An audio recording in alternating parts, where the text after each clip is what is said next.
Viewer discretion is strongly advised. The courtroom held its breath as the next witness was announced. A name echoed that no one expected: Usher Raymond. The R&B icon, multi-platinum, Grammy-winning, beloved across the globe, was not there to sing. He was there to testify. Not about a business dispute, not about royalties, but about what happened when he was a teenager living inside Diddy's private empire, and what he saw that, in his own words, has haunted him for over 2 decades. For years, Usher kept quiet. He smiled for cameras, sidestepped rumors, and played by the rules. But now, as Diddy faces mounting federal charges, trafficking, coercion, and conspiracy tied to an abusive inner circle, Usher has reached his breaking point, and what he's ready to share could expose the dark machinery behind the music industry itself. His voice was steady, but filled with strain as he began. I was 14. My mom told me I was going to New York. I thought it was to learn how to be a star. At the time, he'd just released his debut album. L.A. Reid had arranged for Usher to live under the mentorship of Sean Combs, one of the most powerful producers in the world. What no one told him was what that really meant. I walked into his penthouse thinking I was going to get vocal lessons, Usher said, but what I found was something else entirely. From the moment he arrived, he said, the place was like nothing he'd ever seen. Champagne bottles at sunrise. Strangers passed out on leather couches. Celebrities he recognized from magazines casually walking around half-dressed. It didn't feel like a home, Usher said. It felt like a set, a place made for indulgence. They called it Flavor Camp. At first, I thought it was just branding, he told the court. But over time, I realized it was code. It meant you don't ask questions. You just watch. Usher claimed that instead of receiving musical instruction, he was taught a different kind of lesson, one that no child should ever be exposed to. He told me, this is how grown men move. Don't talk, just observe. Then he described one night that changed everything. Around 3 a.m, he woke to the sound of music pulsing low in the hallways. He walked out of his room and saw men in masks entering through the front door. Candles lit the hallway. What he saw in the living room, he said, didn't look like a party. It looked like a ceremony. There were lists, cameras, people doing things. No one acted surprised. He remembered freezing in place. For a moment, he thought he'd stepped onto a movie set, but it wasn't fiction.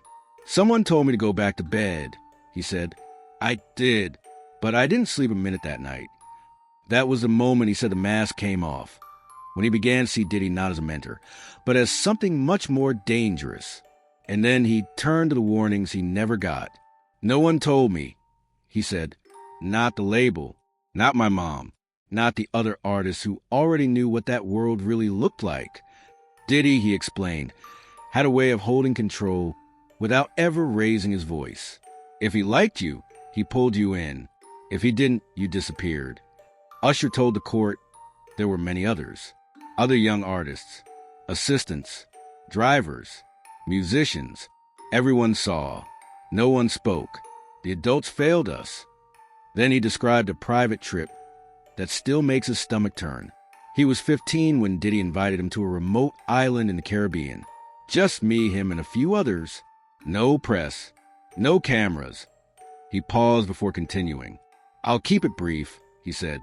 I wasn't there to talk about music. I wasn't there by choice. It took him years, he said, to fully grasp the extent of the manipulation. Back then, I thought it was normal, he confessed. Now I know better. Now I know what was really happening. As the courtroom listened, Usher leaned forward slightly, his hands folded, his voice lower now, measured, careful. He began describing a moment most artists would celebrate. Being handed a formal contract at 16, one that looked like a major career milestone. But what looked like opportunity was something else entirely. It came from a label signed by the lawyers, he explained. They said it was standard, just a typical non-disclosure agreement. Nothing unusual. But buried in the fine print, Usher testified, was language that made him uneasy even then. Phrases about discretion, confidentiality, and restrictions on private gatherings and non-public activities. I didn't fully understand the terms, he admitted. My mother had to co-sign. We were told it was just to protect the brand. But now, with years of hindsight and a federal investigation underway, Usher saw for what it was: a muzzle, a legally binding gag order wrapped in industry jargon. That signature cost me my voice, he said. For years, I wasn't allowed to speak about anything I saw, not the guests, not the events, not the things that happened when the cameras weren't rolling. He paused. They said it would hurt the image. But what about what it did to me? A hush fell across the courtroom as he produced a printed copy of the document. The judge reviewed it. It was allowed into evidence. The wording was vague, but sinister. I remember the first time I tried to speak about it. Usher continued. It was 2009. A major publication reached out for an in-depth feature. At first, it was all career talk, albums, shows, the usual, but then they started asking personal questions. That's when, he said, the call started. I got a phone call from one of the old label attorneys. Very polite, very professional, but the message was clear. We know what you're trying to do, and we strongly advise you not to jeopardize your reputation. Usher said he didn't go through with the interview, and the legal warnings weren't the only thing that stopped him. There were also the threats you couldn't trace, he said. A message through a friend. A check-in from someone I hadn't heard from in years. A reminder that you're never really out of circle. You're just quiet. The pressure to stay silent, he said, came not with shouting, but with exile. If you speak, you disappear. That's how it works. The testimony darkened as Usher spoke about a specific night, one that had never been publicly disclosed. It was 1996. I was 17. Diddy invited me to a mansion party in Atlanta.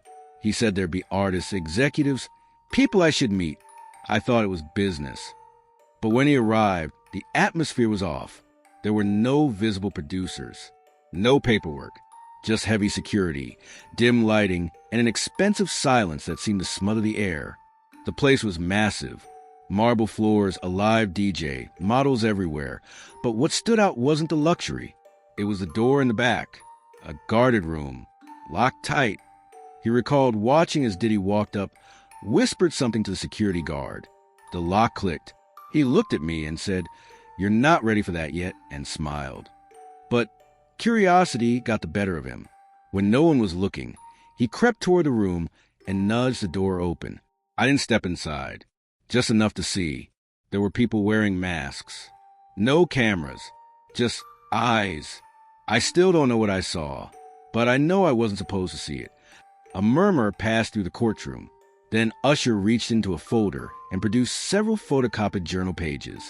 I started writing everything down in the late 90s, he said. At first, it was just lyrics and studio notes.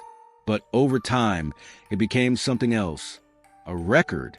A personal ledger of what I saw, what I felt. Because I couldn't say it out loud. One entry from March 1999 was read aloud. Had dinner with Diddy and 3 guys I didn't know. They kept talking about loyalty. One said, "Loyalty keeps you on tour. Honesty puts you back home." Diddy laughed. Another passage, dated October 2000, described a night he declined an invitation. Too many secrets. Too many masks. Diddy says it's just culture. I don't agree. When asked by the prosecutor if he ever shared these entries with anyone, Usher shook his head. No, I was afraid of losing everything. I thought no one would believe me. Then came the moment that froze the courtroom again. 1997, I was 18. Diddy invited me to Miami to meet an investor, said it could change my life, maybe even fund my first global tour. Told me to dress well, be respectful. He described arriving at a penthouse suite at the Seta Hotel. Inside were 3 men in robes, champagne on ice, and several women sitting silently near the edges of the room. One of the men looked at me and said, "Do you want to be remembered forever?" He wasn't talking about music. Usher clarified, nothing physical happened. But the tone, the setup, the silence, it was clear. They were testing me, seeing how far I'd go. One of them put his hand on my shoulder and said, "You can stay or you can leave, but you won't get another chance like this." He chose to leave. But that choice, he said, came at a cost. Not long after, I was cut from a tour. A producer I'd been working with stopped returning calls. No one said why, but I knew. As the room fell silent again, the prosecutor leaned in. "Mr. Raymond, did there come a time when Mr. Combs showed you any recordings?" Usher didn't speak right away. He took a breath, then nodded. "Yes. A few weeks after that night in Miami, he showed me something on a handheld camera. We were in the studio. He was laughing." Usher described how Diddy had played a short, grainy clip. No context, no explanation. Just a scene of another young artist, someone Usher recognized, in a compromising situation. He was doing something I knew he'd never have agreed to, at least not willingly. I asked him what it was. He just smiled and said, "Sometimes you gotta remind people where they stand." The courtroom went completely still. "That's when I realized," Usher said, "this wasn't about music anymore. This was about control." When asked if he ever felt threatened directly, Usher paused again. He didn't have to threaten me. The people around him did that. Through silence, through isolation. The message was clear. Step out of line and you're on your own. Usher went on to describe how this unspoken threat shaped his career and his choices. I started staying away. I pulled back. But by then, I was already deep inside something I didn't understand. Then he brought up someone else, Justin Bieber. When Justin was starting out, I wanted to guide him, be the older brother I never had. At first, it was all positive, pure, but then Diddy got involved. He recalled hearing that same phrase again. Flavor camp, this time being used around Bieber. He was just 15. They were treating him like a grown man. Then came the phone call, a voice he recognized instantly, but barely audible. All I heard was breathing. Then he said, "I want to come home." Usher's team tried to track Bieber down. He'd gone quiet for 2 days. When they finally reunited, Bieber couldn't look him in the eye. He just said, "I'm good now." But he wasn't. Usher said he tried to confront Diddy privately. I asked him, "What are you doing to these kids?" He looked at me and said, "Same thing they did to me. That's how the game works." That was the last time they had a serious conversation. After that, I stepped all the way back. I didn't want my name tied to any of it, but after what I saw with Justin, I couldn't stay quiet anymore. The prosecutor asked Usher to recount what he called the final breaking point, the night he knew he'd never return to that world again. It was 2002, a private gathering in the Hollywood Hills. Supposed to be a small event, exclusive, nothing official. But from the moment I arrived, something felt wrong. There was no press, no guest list. Phones were confiscated at the door. The lights were dim. Everyone had been instructed to sign new NDAs. Contract with language Usher, so it was far more aggressive than anything he'd seen in his career. The document basically said, "What happens here, stays here, or else." He walked the perimeter. Familiar faces everywhere, some celebrities, some unknowns. But what stuck with him was the presence of people who clearly weren't artists. Observers, he called them. They weren't there to party. They were there to watch. He refused to name them publicly, but hinted that if the trial continued, they would surface. Then came the part that broke his composure for the first time. I tried to leave early, but someone stopped me. A man I'd never seen before, wearing a tailored suit and earpiece. He said, "Mister, Combs would like a word before you go." He was led to a quiet side room. Diddy was sitting there, alone, calm. He looked at me and said, "You still think this is about music? This is bigger than that." Usher left that night and never attended another Diddy-hosted event again. His testimony then shifted toward business practices, contracts that, according to Usher, weren't just exploitative but predatory. I signed a 5-album deal as a teenager, gave up the rights to my masters until I was 35. I didn't even know what that meant back then. Then the numbers came. Usher submitted internal emails and draft agreements. A private accountant had once sent him a royalty breakdown. $4.3 million missing, conservatively estimated. When I asked about it, Diddy laughed. He said, "If you knew what I really owed you, you wouldn't sleep at night." Usher went on to name other artists who were trapped in similar deals. Carl Thomas, total Black Rob, Craig Mack.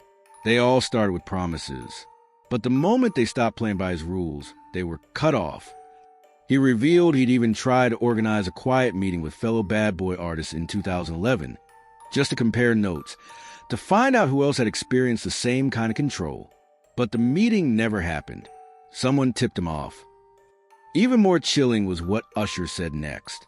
There was one artist, a young guy full of talent, who threatened to go public. I watched Diddy order his demo tapes destroyed, video footage erased. That artist vanished. No one knows where he is. I don't know if he's alive, but I remember his voice, and I remember how scared he was. The courtroom had heard stories of contracts, parties, and power. But now, Usher turned inward for the first time, sharing what all of it had done to him personally.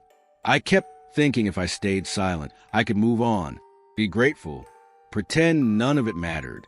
But you can't be grateful for something that broke you. He described the pressure that built up year after year, anxiety that showed up as insomnia, anger, and eventually something much darker.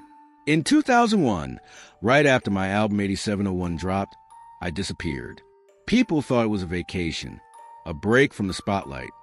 It wasn't.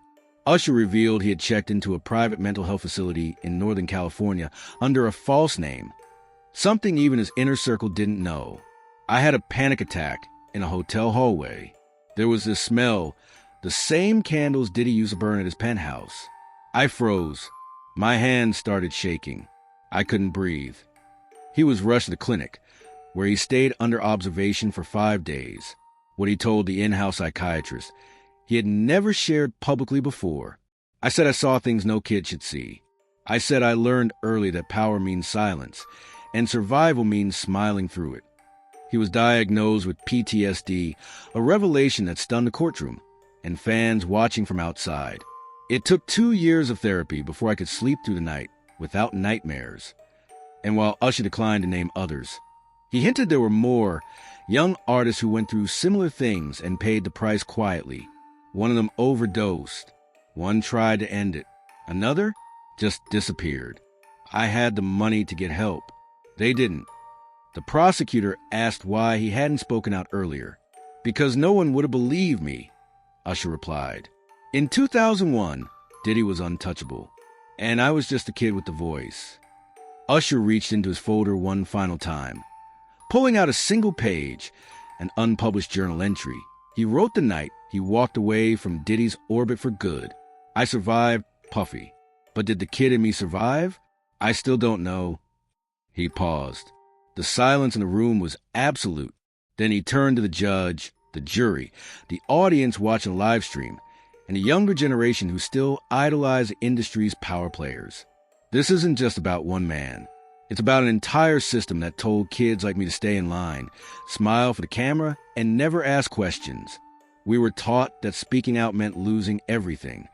He looked directly at the defense table. But I'm not afraid anymore. Not for me. I've lived through it. I'm here for the ones who didn't.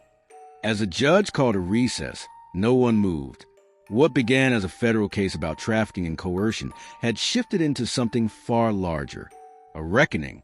And as the doors of the courtroom opened to a waiting crowd outside, it was clear that the story wasn't just about Usher or even Diddy.